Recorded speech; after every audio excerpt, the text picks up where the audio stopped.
ini apa namanya? Bagaimana persiapan operasional menggunakan drone? Hanya informasi kepada teman-teman sekalian.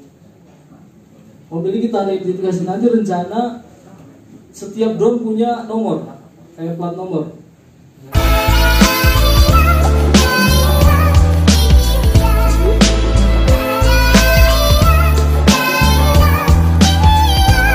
Ada benda yang diangkat. Ini aturannya tidak boleh mengangkat benda. Apalagi mengangkat bahan peledak, mengangkat kembang api, mercun dan seterusnya, perang menggunakan drone. Ini nggak boleh. Aturan ini ada di YouTube itu, Facebook, disinfektan. Nanti tinggal dilihat pelaksananya, ketentuan pelaksananya untuk kepentingan pertanian. Aturannya belum ada. Apakah itu merupakan barang berbahaya atau tidak? Untuk agraria, untuk perkebunan mungkin bisa izin khusus. Nah, aturannya tidak boleh benda berbahaya. Misalkan mungkin granat, bom, narkoba misalkan. Pernah kejadian di lapas mengirim narkoba menggunakan drone dari luar, bandar kirim ke dalam lapas menggunakan drone. Ini nggak boleh menurut aturan peraturan Menteri Perhubungan. Jadi sehingga rekan-rekan apabila mengangkat benda lebih safety, lebih aman. Selanjutnya pengoperasian di dekat pesawat terbang. Jadi ketika ada pesawat terbang, kita jangan ego pengen terbang juga, jangan turun dulu. Disarankan dan diwajibkan oleh peraturan ini.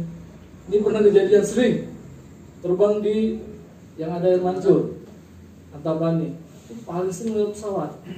Kita jangan tinggi-tinggi di situ, bahaya. Pesawat kalau lintas pesawat. Nanti kita akan ke sana ke AOP.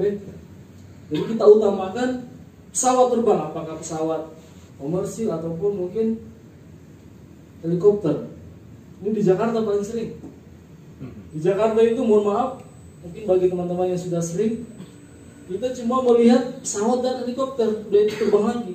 Sebenarnya itu nggak boleh. Kita paling sering, udahlah lihat pesawatnya lewat, terbang lagi. Kalau kita lihat aturannya nggak boleh, tapi kadang-kadang kita yang namanya hunting, pengen nyari gambar yang bagus, spotnya bagus, GBK. GBK itu untuk pesawat. Jadi kita akan ke sana. Jadi kalau ada pesawat lewat, tidak disarankan untuk terbang, turun dulu lah. Pesawat lewat baru kita terbang. Apabila ada izin untuk area-area yang terlarang atau area tertentu. Selanjutnya pengoperasian di atas kerumunan orang. Nah, ini paling sering terjadi. Ada Car Free Day, ada kegiatan festival, nah kita terbang. Menurut aturan peraturan menteri ini, ketentuan peraturan menteri ini, kita izin dulu. Bos, saya mau ambil gambar bos. Saya lihat ini Om Yudi paling santun. Pilot drone yang paling santun, izin dulu. Kang mau ambil gambar kan pakai drone, bisa nggak? Bisa. Kebanyakan kita tidak izin, oh pokoknya terbang aja. Ambil gambar cepet, posting di IG. Itu nggak boleh sebenarnya menurut aturan ini, kecuali kita bagian dari komunitas itu. Kalau tidak, kita izin dulu. Bos, boleh nggak saya ngambil gambar dari atas? Boleh kan, silakan. Enggak.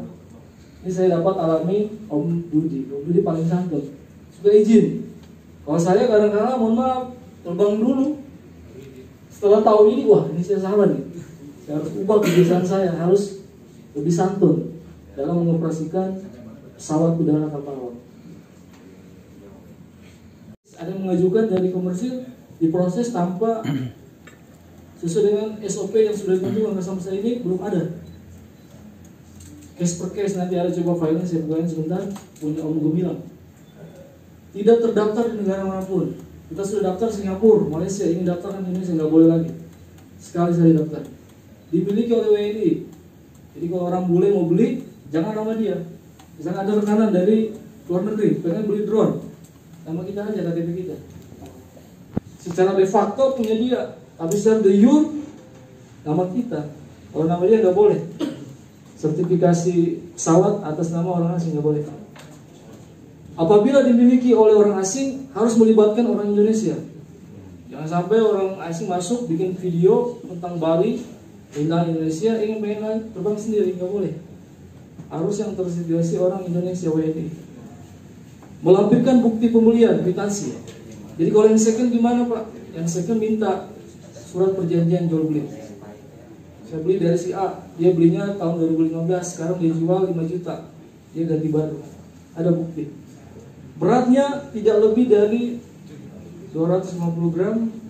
Ini salah ini. Tadi sudah jelas untuk S2S itu 7 kg, tidak lebih dari 25 kg. Ini untuk komersil. 5 kg. Pendaftarannya gimana? Mengajukan permohonan ke Direktorat Jenderal Perhubungan Udara.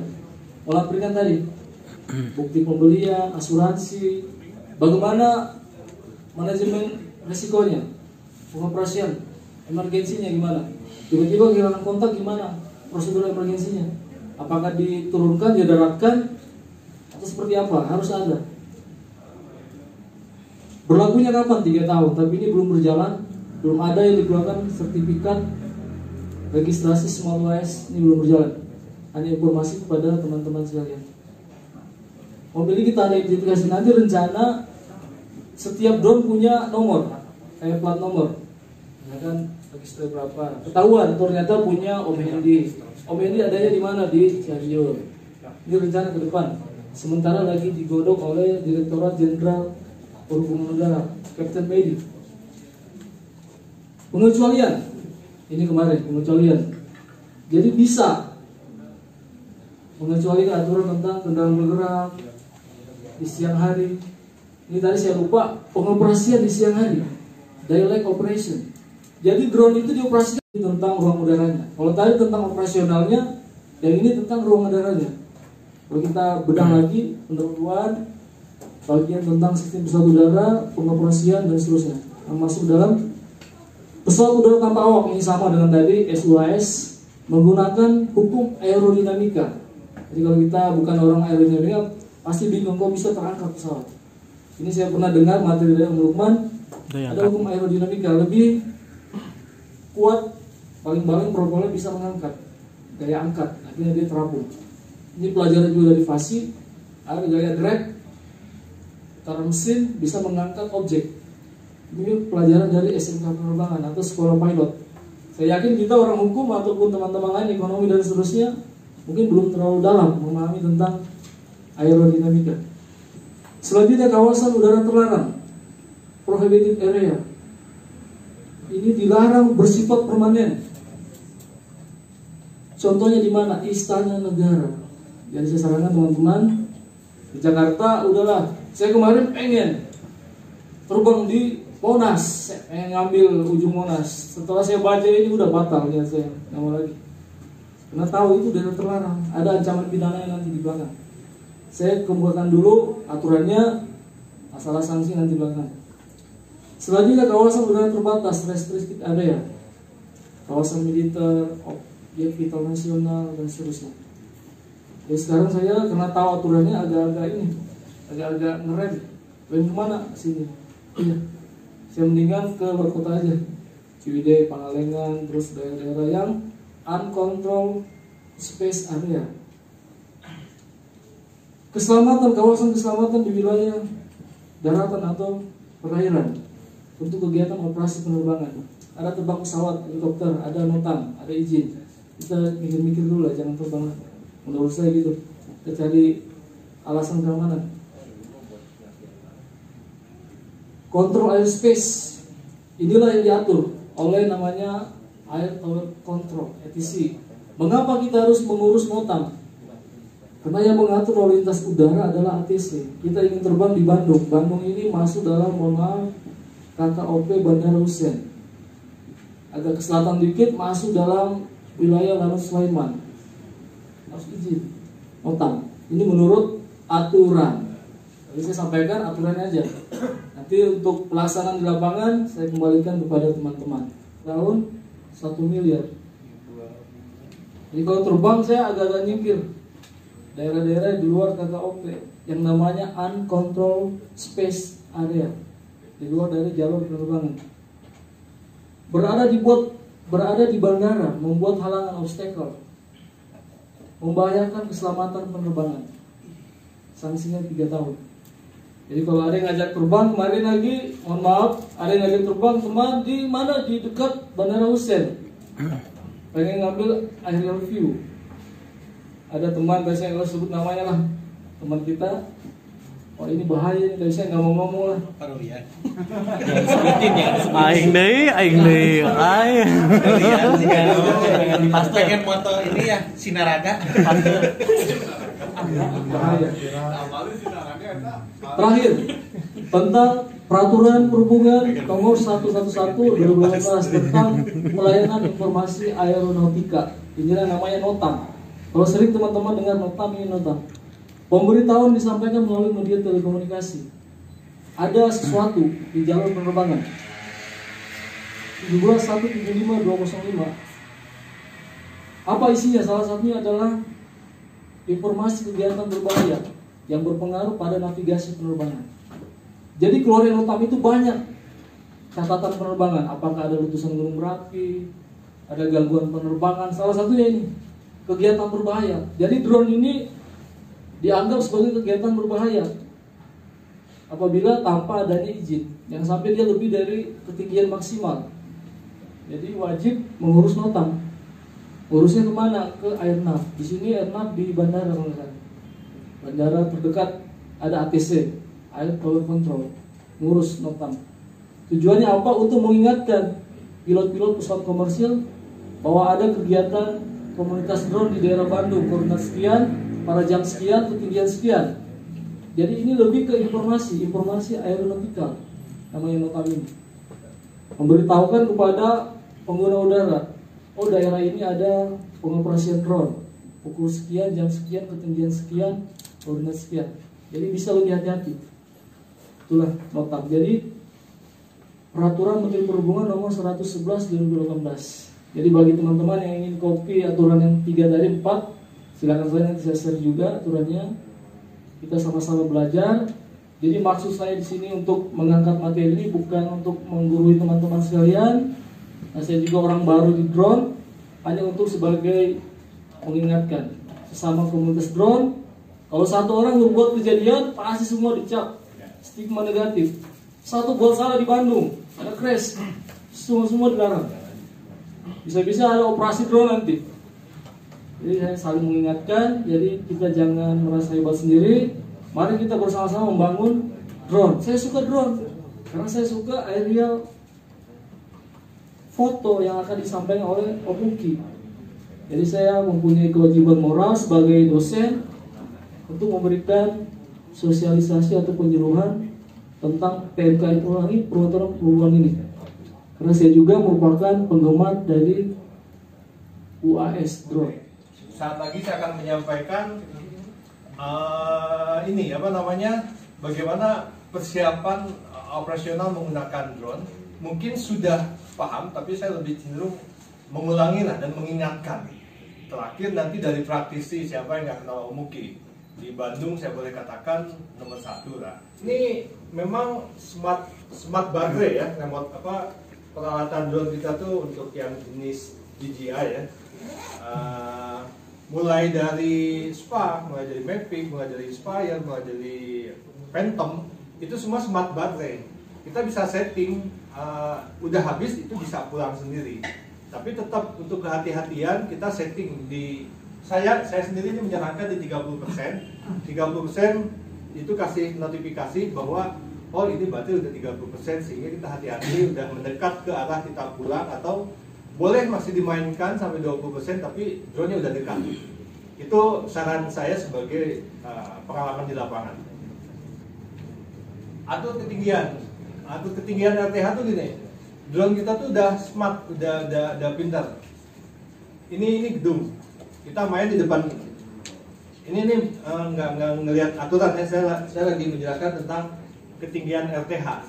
Kita main di depan jalan itu. Kita main di depan jalan, kan naik di atas gedung ini.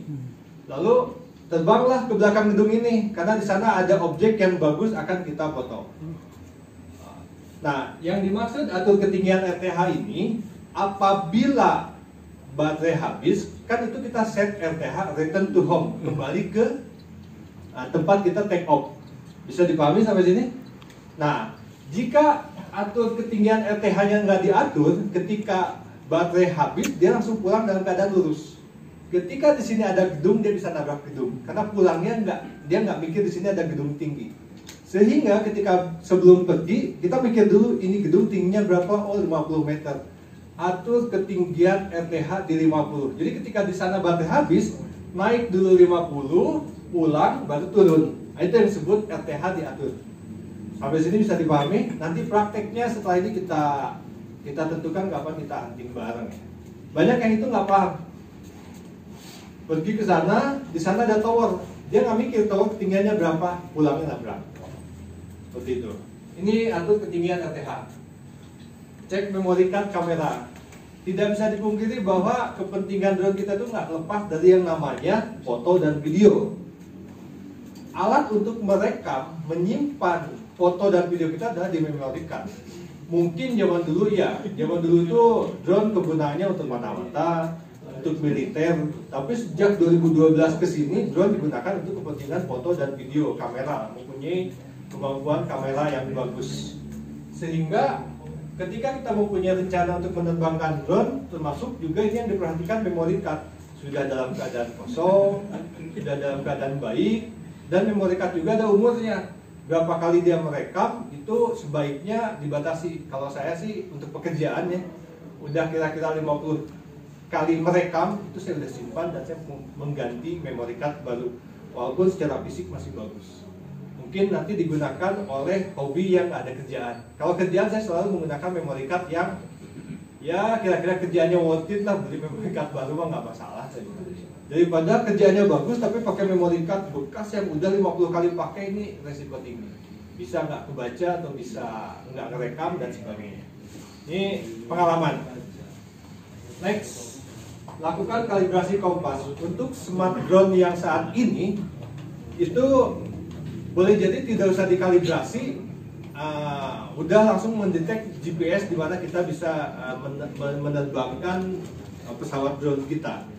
Namun ada kalanya ketika di satu tempat yang terlalu banyak magnet, ada banyak besi, ada banyak batu dan sebagainya, mengharuskan kita melakukan kalibrasi kompas. Barangkali yang belum bisa mengkalibrasi nanti secara praktik lah kita lakukan. Tapi secara bagaimananya di YouTube juga banyak. Cek kabel konektor dari remote ke device. Nah, saya sebagai praktisi di lapangan bahwa kabel konektor itu nggak satu. Ada kalanya, maaf, apalagi kalau nggak ori gitu ya, itu yang sering menjadi masalah. Agak sedikit meluangkan budget lebih banyak, tapi untuk urusan kabel ini usahakan yang ori lah. Kabel konektor dari device itu handphone kita ke remote itu pakai yang ori lah. Kalau enggak itu seringkali terjadi masalah. Pun jika menggunakan yang ori, saya selalu membawa cadangan di tas. Ada masalah ganti dan itu fatal. Seringkali saya dapat laporan dari teman-teman di sini, kenapa yang nggak muncul, ganti kabel. Oh bisa om, hanya sekedar kabel saja. Seperti itu. Jadi kabel ini juga penting. Nah, setting kamera dapat dilakukan setiap sesuai dengan kebutuhan. Seperti yang nanti Om Luki juga akan menyampaikan ahlinya. Termasuk yang tadi Om Dudi sampaikan bahwa tidak dipungkiri kita tuh nih di komunitas kita Squadron jangan hanya bisa terbang tapi fotonya keren dong. Nah, bagaimana mendapatkan foto yang keren? Om, pakai auto aja bisa? Ya. Auto itu dapat gambarnya standar. Pengen yang luar biasa, ada pengaturan kamera yang manual. Bagaimana satu speednya diatur, bagaimana diafragmanya diatur, bagaimana ISO-nya diatur. Nah itu teknik kamera ya. Nah, basicnya di Om Dudi, nanti pengembangannya Om Uki akan menyampaikan. Nah bagaimana pengaturannya bisa dilakukan di bawah sebelum terbang. Sebaiknya di bawah sebelum terbang, karena kalau di atas nanti habis baterai, habis waktu. Di atas udah 10 menit kita masih ngulik-ngulik kamera, habis baterai belum moto udah harus turun. Foto dengan regulasi yang benar, kayak tadi kan tidak boleh terbang tinggi 150 meter, tapi kita harus foto itu tingginya misalnya baru dapat 200 atau 300 meter. Itu ada triknya. Saya mau share sekarang di sini sama teman-teman. Oke.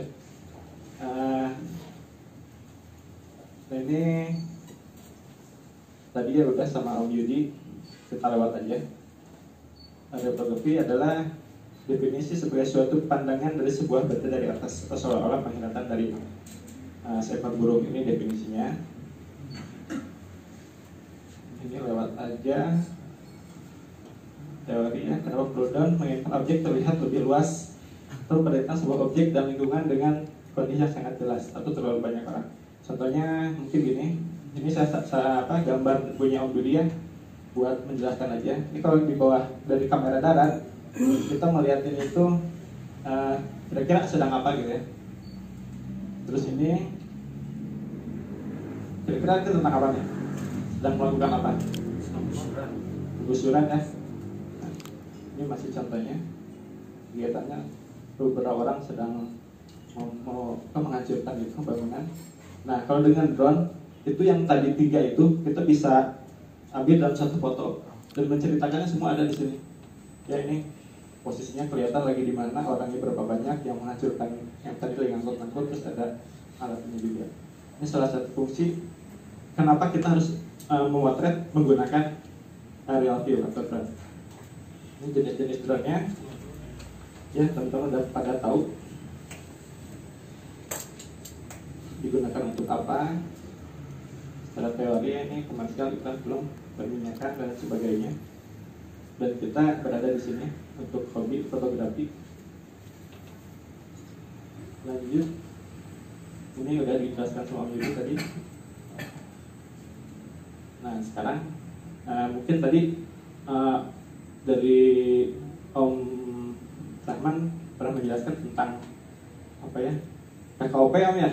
Nah, cuman yang saya maksud ini saya mau bertanya juga ke Om Rahman. Kan di DJI itu ada gambar geozone yang 2 lingkaran itu tuh masuk ke KOP atau jalur pesawat?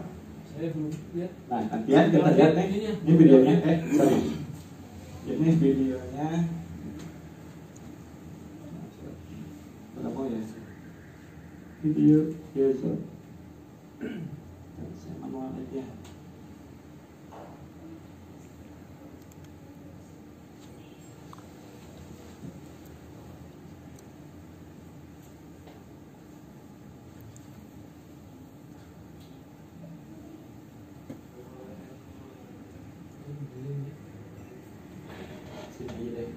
Video.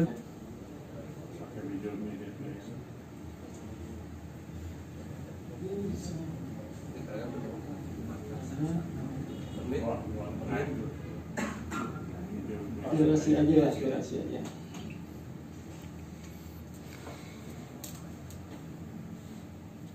Nah, ini yang dimaksud ini apa KKOP atau termasuk KKOP juga ya? Nah, jadi buat teman-teman sekarang itu di DJI, di aplikasi yang kita pakai, itu di Bandung ada 2 daerah ini, ya. Ini masing-masing warnanya itu ada bedanya. Kayak di sini nih, kita di daerah merah ini tidak sama sekali drone bisa terbang, nyala pun enggak. Nah, terus di area biru ini kita bisa terbang, tapi dengan syarat harus unlock dulu nih. Ini saya klik di sini ya. Nah, di sebelah sini beda lagi, ketinggian hanya bisa 60 meter. Di sini klik lagi, maksimal cuma 150 meter. Nah, di sini nggak ada, bebas. Ini 150. Kemudian baterai laptopnya nggak perlu habis. Ini 60.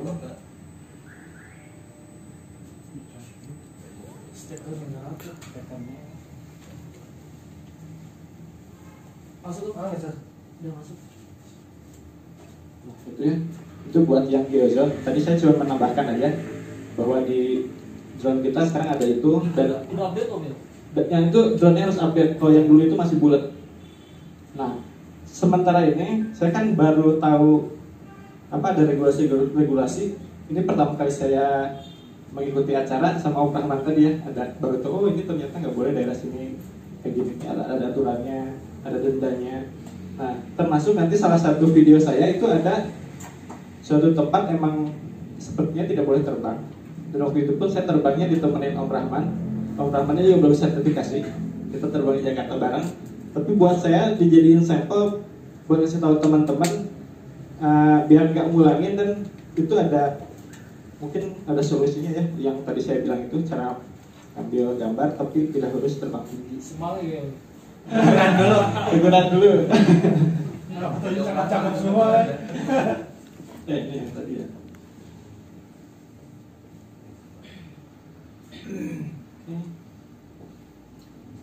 Ini di tempat wisata Dusun Bambu. Ini Pangandaran. Mungkin ada yang belum kesini nih. Kalau pas masuk Pangandaran ngambil ke sebelah kanan ujung ada tempat ini. Ini tuh kayak katanya buat pemecah ombak. Ini di Cianjur. Ini di sebelum ke Pangandaran apa? Bukan Cianjur apa? Banjar Ciamis. Ini di Ciamis, di Ciamis nih, di lapang waktu Ciamis. Yang tadi Gunung Keraton, Ciwidey. Ya.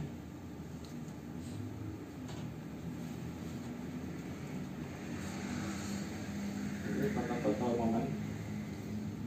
Jadi sesuai kayak tadi Om Budi, kalau fotografi yang bagus itu fotonya harus sesuai momen dan juga komposisinya ya, sama ini juga saya di drone memperlakukan hal-hal itu, jadi mencari momen.